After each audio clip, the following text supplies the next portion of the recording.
So Kory was another interesting client. He came to us diagnosed with the wrong form of diabetes, actually.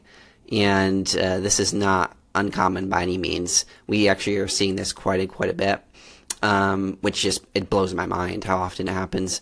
But I'll get to that in a second. He really struggled with blood sugar spikes into the 200s. He was losing muscle. He was feeling extremely fatigued, needing daily naps. He had digestive issues like gas and bloating, really low carb tolerance. And even with a small amount of carbs, he would just spike massively. And he had tried the no carbs, eating less and less and less, Metformin, Jardiance, long-acting insulin to help, but he was still seeing like the constant spikes and really didn't understand why, because theoretically he was doing a lot of the right things, right? And he had worked with his endocrinologist, and just the way that doctors' offices are set up, you only get one appointment in a few months, and so there wasn't really that support there and that feedback, because they would adjust something and then it would be 2 months of that, and even if it didn't work within the first few weeks or first month, he wasn't getting that support that he needed, quickly to make it through that trial and error period, right?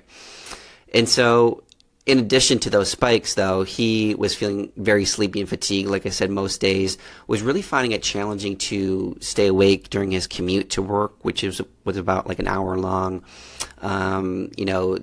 Wasn't feeling very productive at home with some of the chores around the house, wasn't feeling present with his family because he just didn't have the energy. And he had lost, pounds of muscle during this time. Like I said, couldn't eat a carb without his blood sugar really skyrocketing. And at that point, like understandably so, he was feeling quite hopeless. So, what we did with Kory within the Pohlman Method was, first, we got the hunch that his diabetes diagnosis was actually wrong. And the way that we got that hunch was because of his severe fatigue. Like typically you might see that in type 2, but oftentimes it's more likely that it's like a type 1 or a LADA diagnosis. And type 1 is an autoimmune form of diabetes. Same thing with LADA, but LADA is like more of the cross between type 1 and type 2. So it's like type 1.5 diabetes. So it has a mix of both characteristics, a little bit of insulin deficiency, a little bit of insulin resistance. And so we gave him recommendations on an autoimmune antibody panel to take to his doctor to get done, just to make sure that that wasn't the case.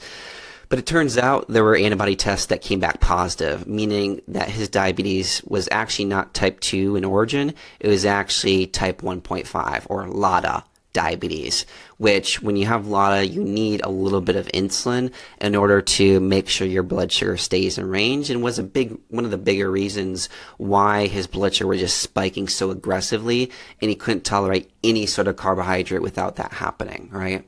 And so based on those labs, we helped him tailor his insulin dosing recommendations, take that back to his doctor to get the sign off. Because again, we're not doctors. We're not here to tell you what insulin dose you have to take, but we can give you recommendations on, what could be supportive given your trends. And so we really focused on that first, getting his blood sugar more stable, which really allowed him to feel better. Then we really focused on meal density. And so his mindset was all about like, how can I eat less to prevent those blood sugar spikes? Well, we actually did the opposite. We helped him to eat more by incorporating more satisfying, more dense meals, rich in protein, fiber, contain the nutrients that his body needed to be able to tolerate carbs better. And we slowly bumped those carbs up at a pace that worked for his body and digestive system. Because when you're coming in and your blood sugar is really unstable and spiking, you don't want to go too fast with those carbs. So we did it very slow, and that really helped him.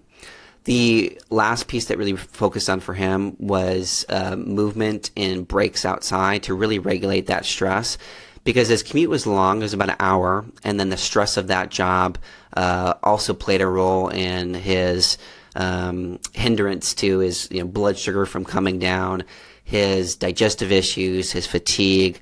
That stress really played a big role for him. So we helped him to start putting himself a little bit more at the forefront so he can start meeting his needs beyond just the nutrition, so that this stress was no longer hindering his blood sugar, his digestion, energy, ability to gain muscle. And so as a result of this, within 3 months, Kory was able to stop his Jardiance, stop his Metformin. He was able to lower his blood sugar by 75 points.